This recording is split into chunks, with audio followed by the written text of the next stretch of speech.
For today's class, we will be learning on index number. So what is index number and why do we have to learn it? So this chapter will tell you the details on index number. This is the overview of this chapter. So in this chapter, we will learn about all types of indexes as well as consumer price index and purchasing power. So for your information, these two indexes is called as unweighted index, while these four things are called as weighted index. Okay?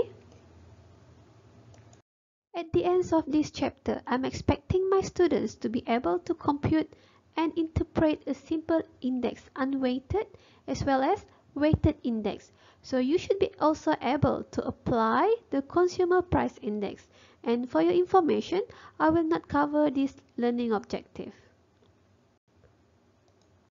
Index number is a number that expresses the relative change in price, quantity or value compared to a base period. So what is this base period? This is the number that you will divide with when you are dealing with index. So in other words, index is referring to the change in values between two time period. For instance, you are comparing between this year and last year. So you are talking about 2 periods or 2 years. So let's look at the main characteristics of index. The first one, index is a percentage, but normally the percent sign is omitted. If let's say you are computing the index and then you got the value of 3. So this 3 is actually 3%, but normally you will not write this percentage because you know that when you are talking about index, it is actually in terms of percentage. The second point or second characteristic of index is that it has a base period. So when you want to compute index, you have to divide it with something. Okay. So the next point, there are actually many reasons why do we have to use index or why do we have to compute index.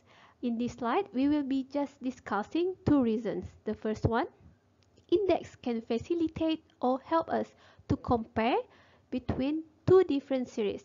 So we will discuss on the examples to understand this point in a better manner. The second reason, if let's say we are dealing with such a very large number, okay, for instance, we are talking about population of China, so you will be dealing with millions of people. So it is actually easier if you want to present our data using percentage or using index. Okay? So let's look at the examples of index number. According to the Bureau of Labor Statistics, in 2000, the average hourly earnings of production workers was $14.02 in March 2016. So if you look at here, they are actually comparing the year of 2016 with the year of 2000. If you still remember the definitions of index number, it refers to the change in values between two time periods. So in this case, we are comparing between 2016 with the year of 2000. So in March 2016, it was $21.37. So the question is, what is the index of hourly earnings of production workers for March 2016 based on 2000 data?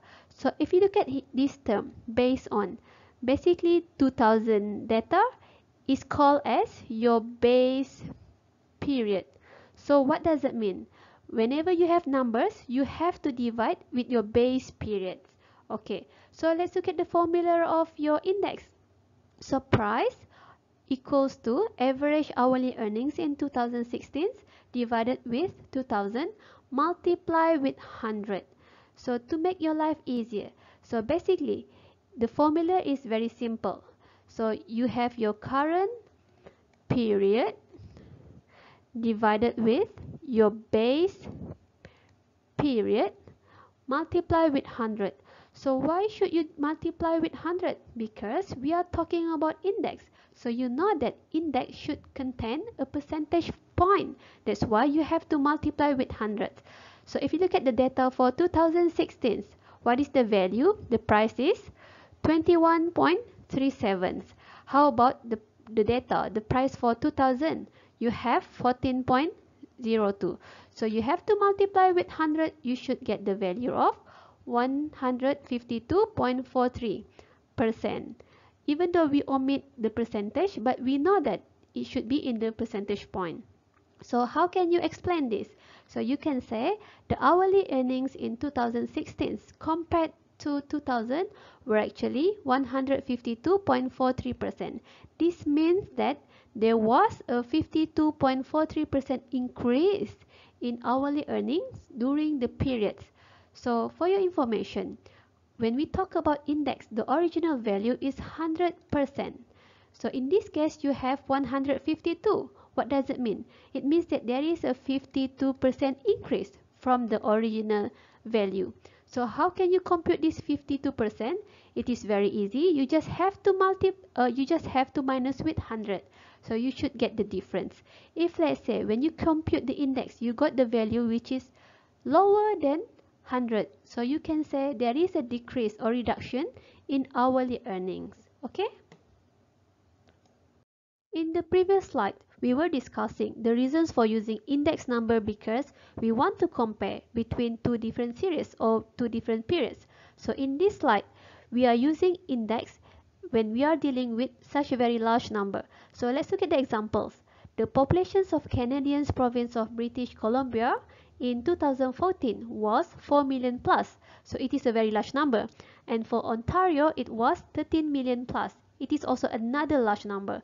So the question is, what is the population index of British Columbia compared to Ontario?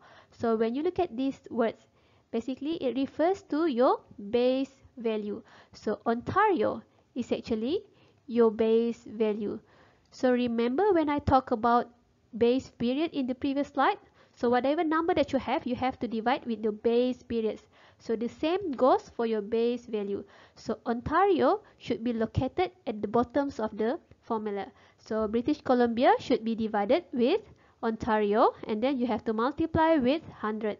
So you should get the answer of 33.9%. So how can you interpret this value? You can say the populations of British Columbia is actually 33.9% of the populations of Ontario. Or you can also say in other words, the populations of British Columbia is 66.1% less than the populations of Ontario. So how can you compute this 66.1%? So you have to take the original value which is 100, multiply your result and you will get this value. Okay? This is another examples of index, so you can try to compute it at home.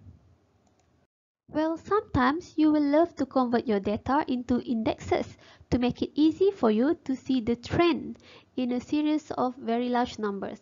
For instance, US retail e-commerce sales in 2014 were actually 300 million. So in 2010, the e-commerce sales were actually 168 million. So how can you compute the index? So definitely the current year divide with the base year and then you have to multiply with 100. So you should get this value 180.5%. Okay, so what can you say? How can you interpret this number? You can say there is an increase of 80.5%. How to compute it? 180.5 minus 100. So you should get the value of 80.5%. Okay? So this is the general formula on how to compute your simple price index. So your price equals to the current price. So small t here refers to your current price over the base price. So small 0 here is referring to your base. Multiply with 100 because we are talking about index. Okay, so this is how you want to compute the simple price index. So if you look at this question, basically it is very similar with what we have discussed previously, and when you compute it, then you got the answer of 176.7. So based on this number, how can you interpret it? So you can say there is an increase of 76.7%, right? From whatever year to whatever year. So in this case, from year 2000 to 2017.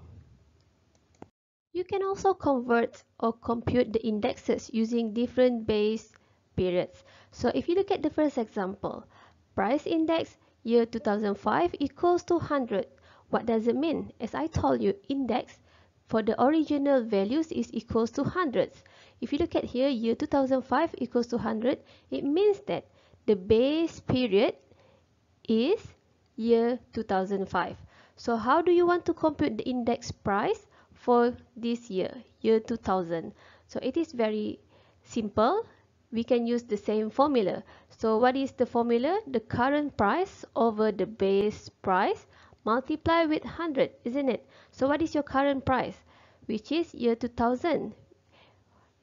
$18 over what is the base period? The base period is 2005, which is 20 multiplied with 100. So you should get the value of $90. So how to compute the following years, which is 2005? Okay, so what is the current price? 20. 20 over what is the base period? 2005, which is 20 as well. So you have to multiply with 100. So you will get the value of 100 as well. Okay, so this is very simple. We have discussed this for so long. Okay, so let's look at the second example. Your price index equals to year 2005 and year 2006, and it is equals to 100.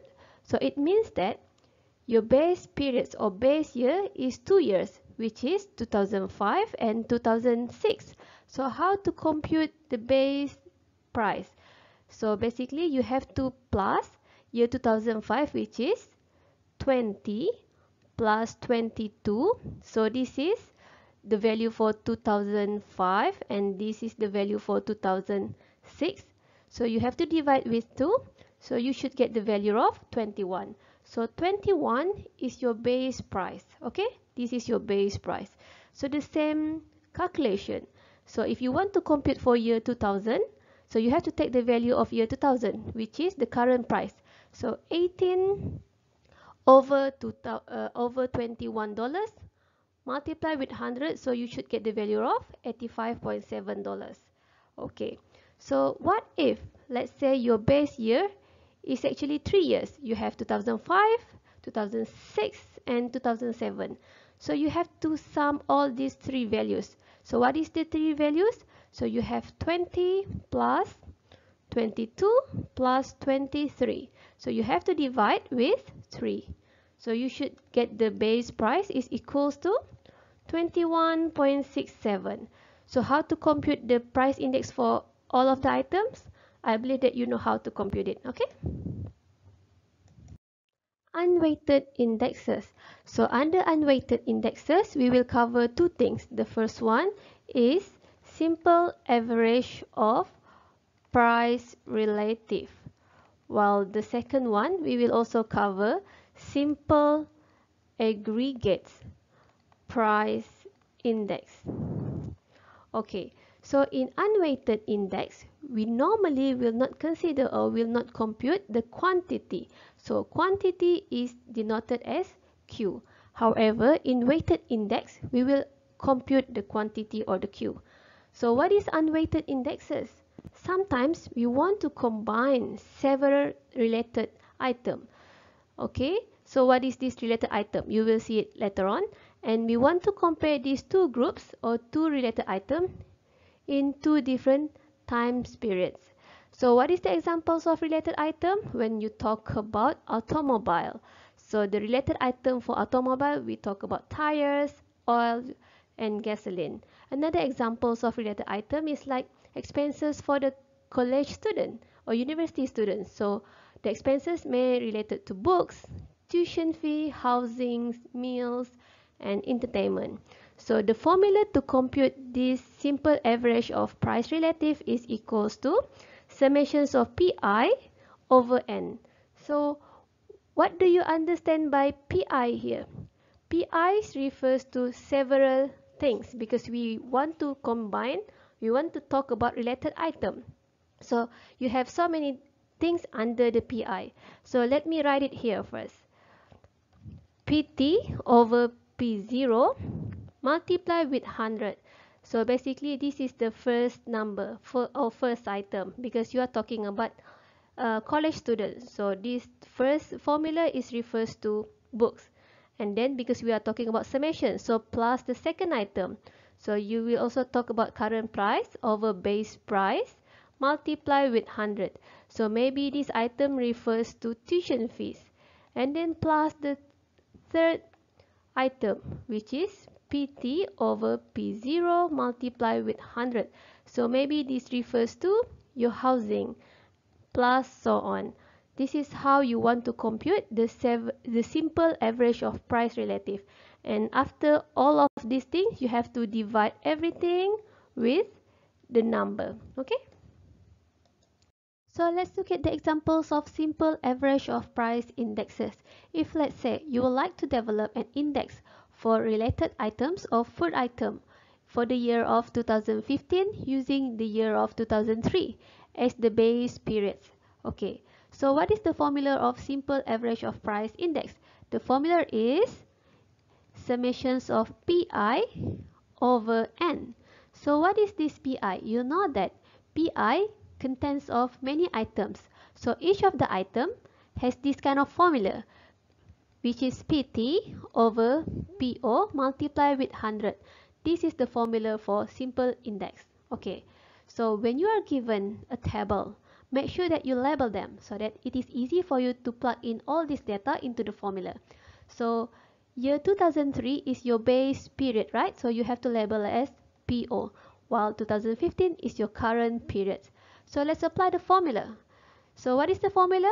PT over PO. So your first PT is equals to 1.44 over 1.042 multiply with 100. So this is your first item plus the second item 2.133 over 1.175 multiply with 100, and then plus the next item until the last one. What is the last item?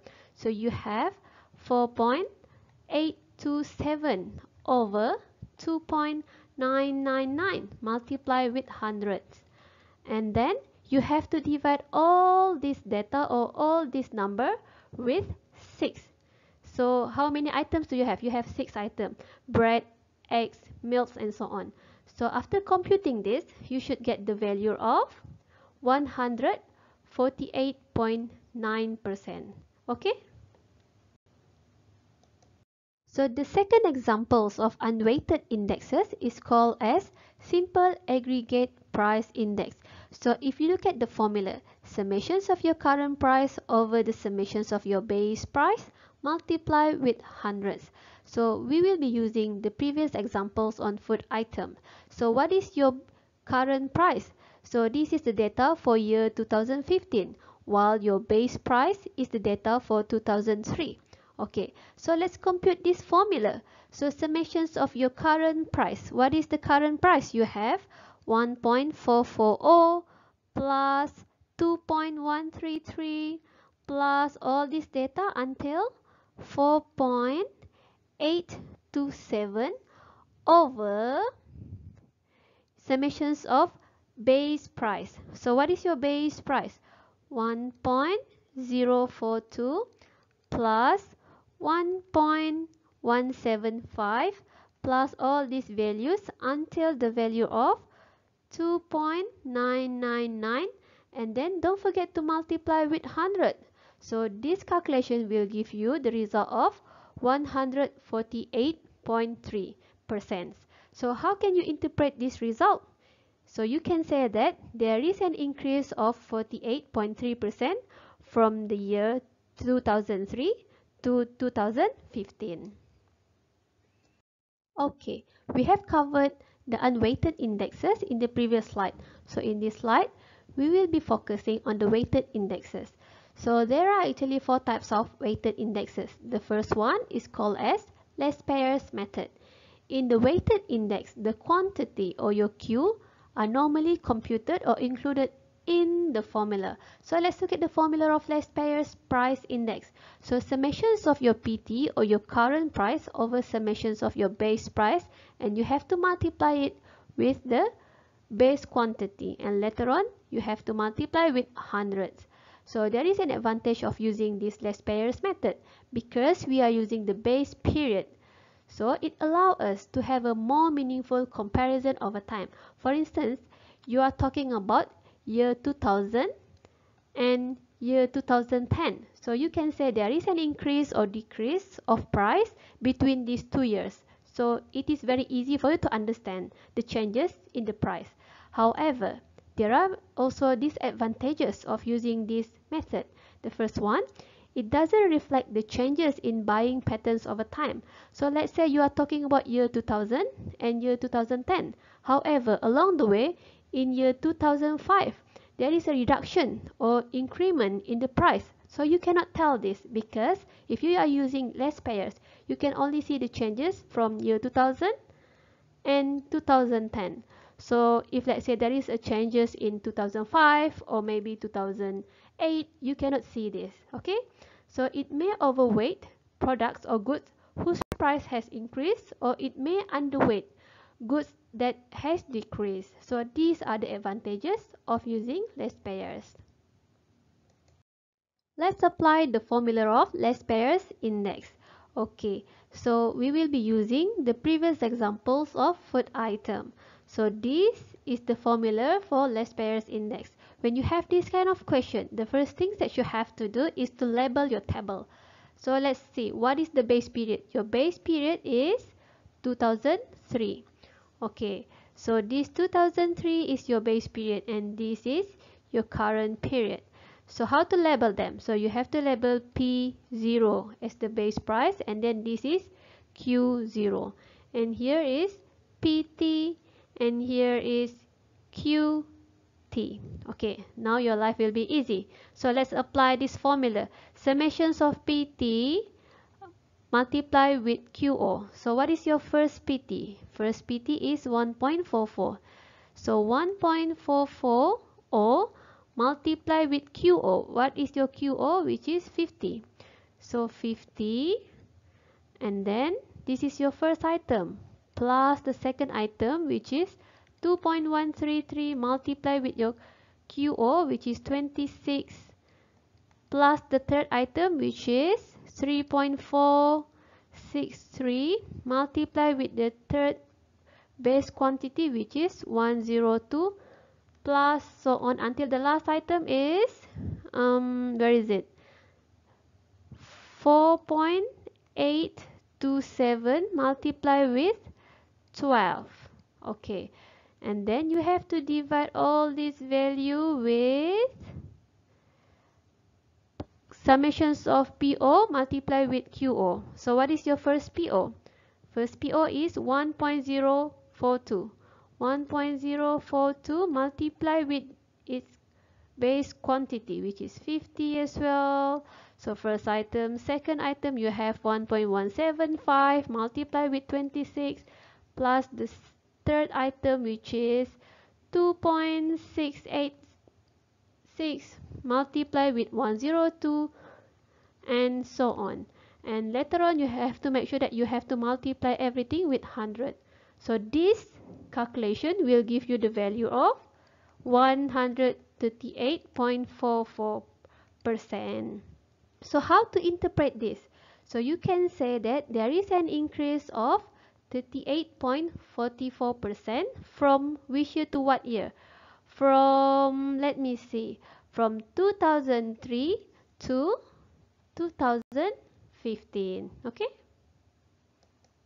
The second weighted indexes is called as Parsh Method. So Parsh Method use current period quantity. So if you look at the formula, summations of your current period divided with the summations of the base period multiply with the current quantity together with 100. So the advantage of using Parsh Method is that it reflects your current buying habits because you are using the current quantity. However, the disadvantages of using this method is that Parsh Method requires quantity data for the current year, and it tends to overweight goods whose price have declined because you are only talking about the current quantity, so you have to use the data for the current year. And then the second one is that Parsh method requires the products of price and quantity to be recomputed every year because you want to have the quantity to be updated. So that's why you have to recompute it every year. So we can say that it's a bit tedious. So let's apply this Parsh formula. So what is the formula? Summations of your current price over the summations of your base price multiply with the current quantity together with hundreds. So we will be using the previous example on food item. So based on that example, year 2003 is actually your base periods. So when you have this kind of table, the first thing that you have to do is to label it so that it is easy for you to plug all this number into the formula. So how to label it? So you know that year 2003 is your base periods. So this is how you label it. So you have PO and then you have QO, then you have PT which is your current price and QT. Now you can somehow plug in into the formula. So what is the formula? Summations of current price multiplied with current quantity. So what is your first current price? 1.44. So 1.44 multiplied with 55 and this is your first item on bread plus the second item which is 2.13 multiplied with 20 plus all this item until the last one which is 4.83 multiplied with 12.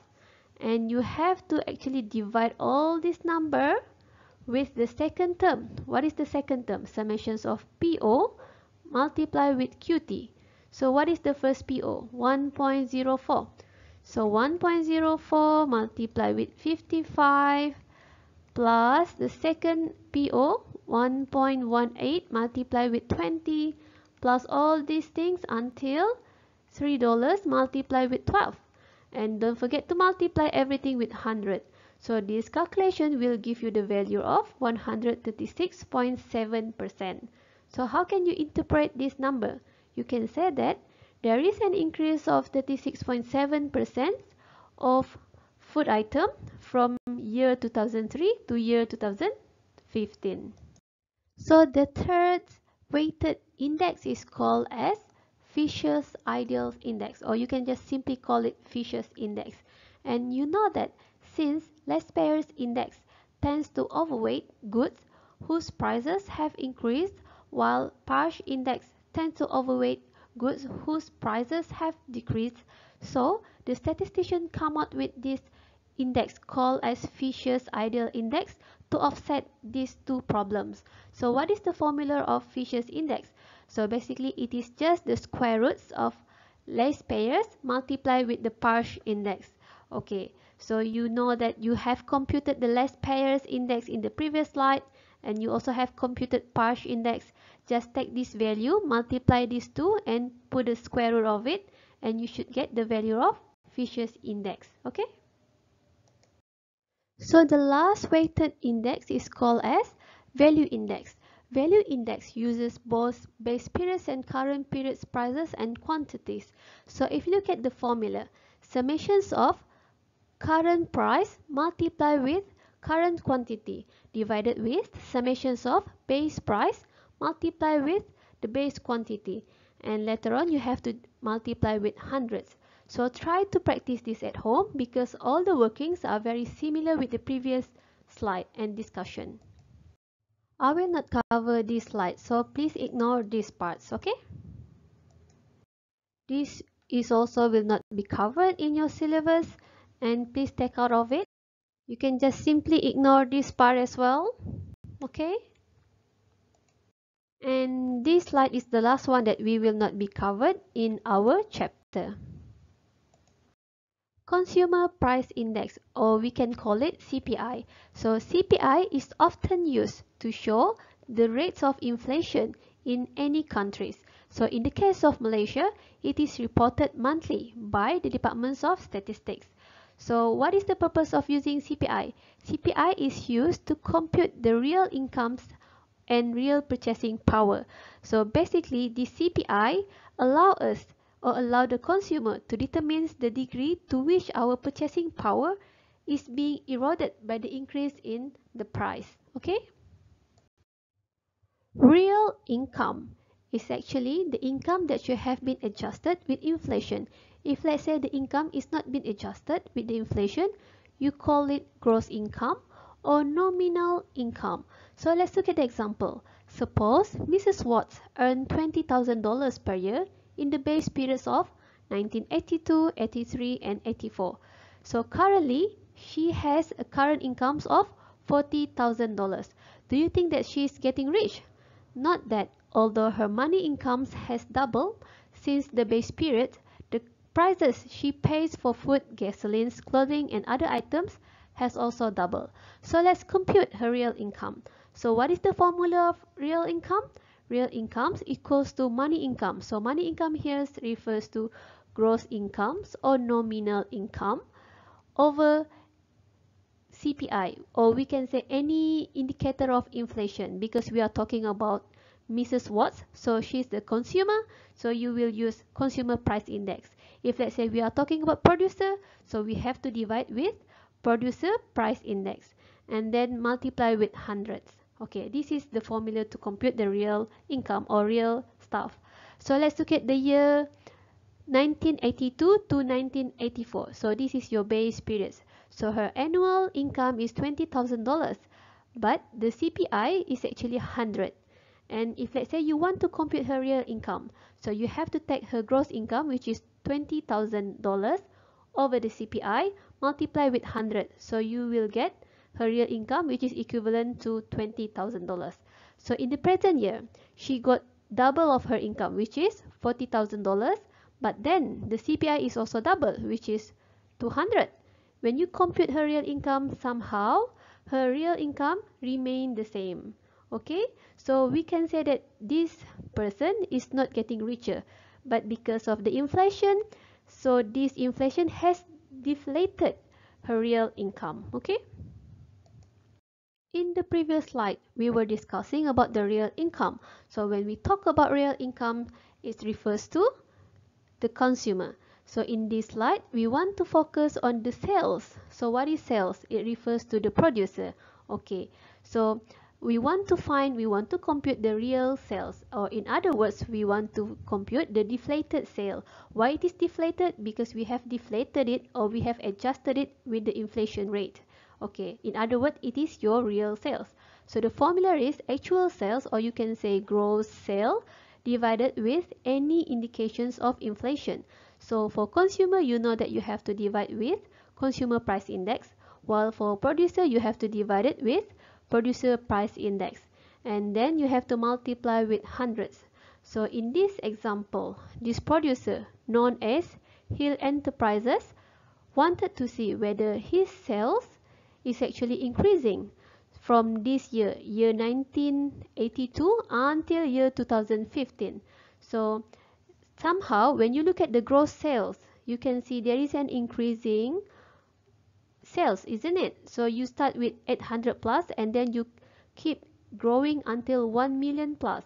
So do you think that this producer believe that the sales is increasing? So you cannot say that, because if you don't adjust it with inflation rate, you don't know the real sales, whether it is increasing or actually decreasing.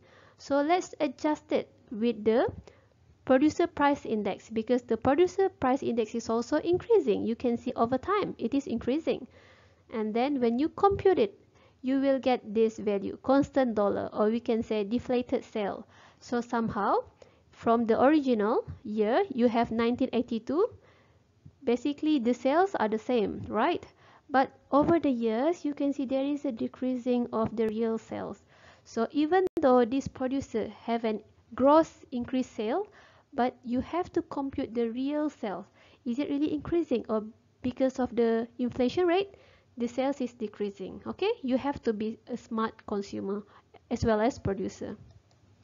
Purchasing power of the dollar. So let's use index to find or to compute your purchasing power. In this formula, you have a dollar or any values of your money divide with CPI. Why do we have to use CPI? Because we are talking about purchasing power. So purchasing power refers to consumer, and then you have to multiply with hundreds. So let's say your CPI is equals to 200. So what happened? Your dollar, $1 worth less than $1, because your CPI or your inflation has increased. So your $1 worth half of it. Okay?